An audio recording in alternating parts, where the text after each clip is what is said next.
Hello, I'm George Caylor, and now you're on the right side. Today's tea time spot is going to be with Steve Bartholomew, one of my favorite friends, and actually one of my favorite authors. He wrote a book I really like called Scopes Retried.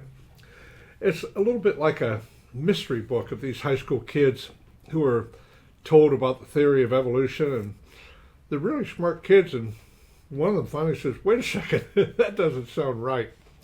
So before we get with Steve, let's hear a word from our sponsor. Today's Tea Time, brought to you by Industrial Plating Corporation. Plating processes for zinc, nickel, and electropolishing of stainless steel. No job is too big or too small. 434-582-1920. Steve, I don't know anybody who knows more about creation and evolution than you do. And it's almost been a life pursuit lately for you to debunk what should have been debunked a century and a half ago.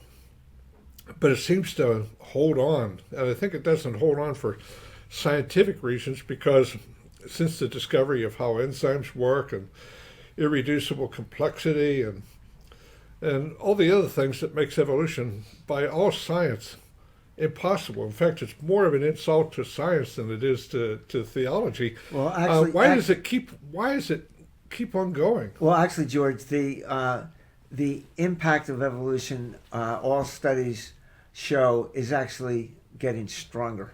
More people continually believe in evolution than creation.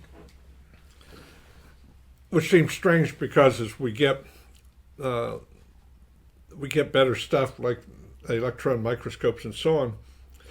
I heard a person say the other day, I was talking to him about evolution, that finally ended up with, well, if you don't believe in it, you're just stupid. It's almost like the emperor's new clothes. That's a good analogy, right?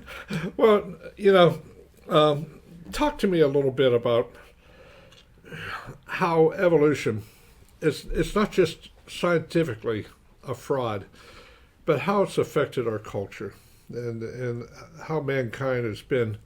I know Nietzsche, Hitler, Mao Zedong, big believers in evolution and what that caused. But in other words, rather than pointing out things about evolution that are not true, you're more interested in talking about the harm that the theory is doing in our society and in the world. Is that correct?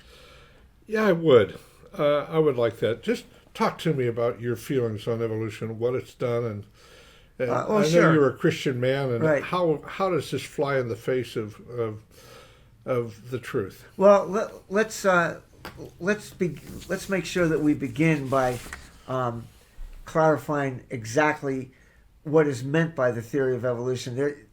If you ask the average person on the street what exactly is the theory of evolution, you're going to come up with a lot of different answers. So what's the classical answer? Here's a textbook answer to the question of what is the theory of evolution. It's a theory that was first formulated in Darwin's book on the origin of species in 1859. Which is the process by which organisms change over time as a result of changes in heritable physical or behavioral traits. Changes that allow an organism to better adapt to its environment will help it survive and have more offspring. The theory has two main points, said Brian Richmond, curator of human origins at the American Museum of Natural History in New York City. All life on Earth is connected and related to each other, and this diversity of life is a product of modifications of populations by natural selection, where some traits were favored in an environment and some over others, he said. Simply put, the theory claims that all life on Earth originated with and through ancestry is connected to a single original cell that came into being, and this is very, very important, entirely as a result of random natural events. Yeah, it's pretty funny. I saw a Steve Martin comedy routine on how you can be a millionaire and not pay taxes. First, get $1 million. Well, that was the joke. I mean, it was like, Right. okay, where does that come from? So, first of all, evolutionists are just saying that a cell with its billions of components that have to be precisely arranged for life to exist just came into being. Next. Right. Right. And so, well, what about the time?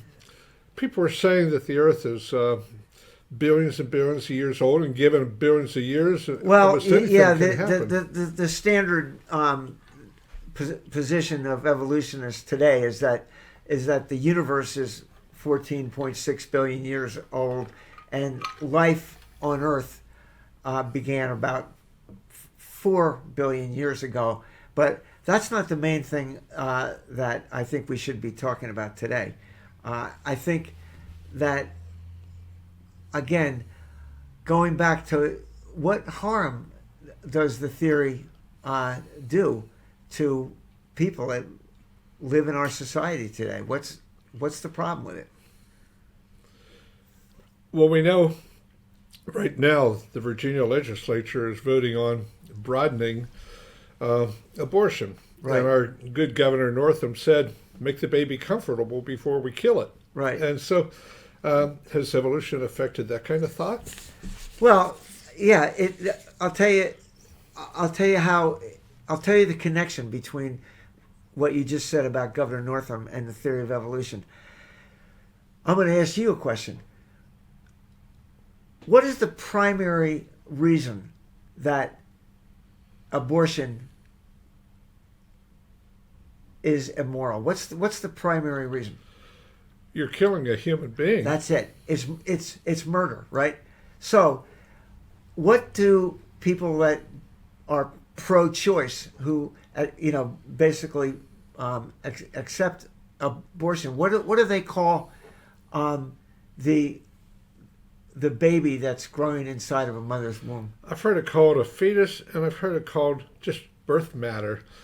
Anything What's the one thing that they don't call it? A baby. Or a person, right?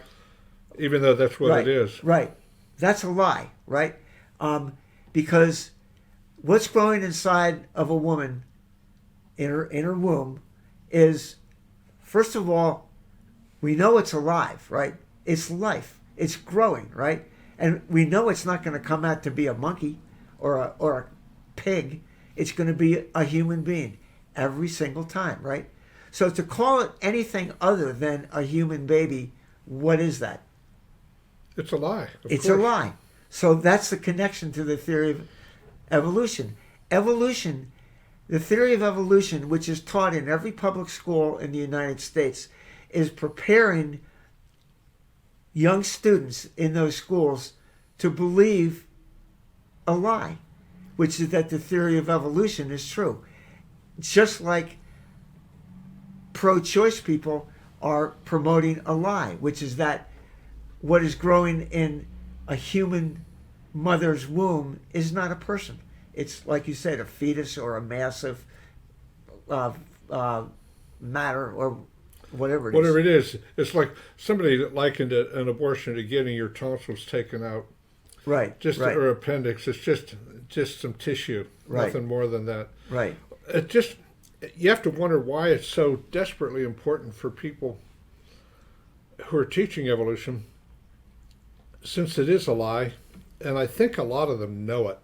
Well, I want to ask you a question. Are you familiar with a theory called theistic evolution? I am. I guess that's where Christians try to make an excuse for evolution by saying, "Well, evolution is true, but there it is anyway." Well, they aren't making an excuse for evolution. People that believe in theistic evolution, look at the two words, theistic evolution. They believe in evolution. They believe in the theory of evolution 100%. But what they also believe is that the people who are promoting evolution, they just forgot one little detail, which is God designed it. But other than that, they think it's fine. And now here's another question that you might ask me. Don't people that support and promote evolution in the secular world, don't they grant that maybe God was behind the whole theory? Don't they acknowledge that? It's almost like lip service. Yeah, okay, I'll grant you this. My dad told me when I was a little boy, I said, Daddy, I just found out something was true. He said, Satan will give you 99 truths if he can slip in the major lie. That's exactly right. And I want to tell you something else about these evolutionists who grant creationists the idea that maybe God was behind it. They don't believe it, George. They don't believe it for 1 second. And I'll give you. They don't think God was behind it after all, you mean? Absolutely not. And I'll tell you why. I'll prove that to you. In the literature about evolution. Now, I don't want to get too involved here, but the theory of evolution, actually, the comprehensive theory of evolution covers the entire history of the universe, the whole world. The period from the so-called Big Bang up until the origin of life is called organic or chemical evolution. Then, starting with the first life, it's called organic evolution. So inorganic, just chemicals, right, to biological organic. Exactly. There's two phases. There's the first phase is from the very beginning, which evolutionists would say is the Big Bang, to the beginning of life. That's called inorganic or chemical evolution. The second phase is organic evolution, which covers the period from the first life to the present day. Two phases. Each one of them has a specific starting point. Inorganic evolution begins at the very beginning, when the Big Bang, as evolutionists believe. Organic evolution starts with the origin of life. You can look at every single book or essay or any other thing written about the theory of evolution, and at both of those points, the starting point, the cause of everything that comes afterwards, you will never ever find God introduced as the cause. Never, never, never. So if God wasn't involved in the beginning of each phase, he wasn't involved. Once again, the whole purpose of the theory of evolution is to explain how the world came about without God. That's its raison d'etre. Its reason for existence is to explain how the world came about without God. And that is what theistic evolutionists do not understand. They totally don't get it. Yeah, sounds like a bad theory. Nothing times nobody equals everything. That's about the size of it right there. Earlier we were talking about the book of Romans. Right. Discusses I think it's the corruption of the mind and it just so happens I have the exact quote. Wow, what a surprise! Would you right here? Read to me. It's Romans. Here. It's Romans chapter 1 verses 20 through 25, and here's what it says: For since the creation of the world, his invisible attributes, his eternal power and divine nature, have been clearly seen, being understood through what has been made, so that they are without excuse.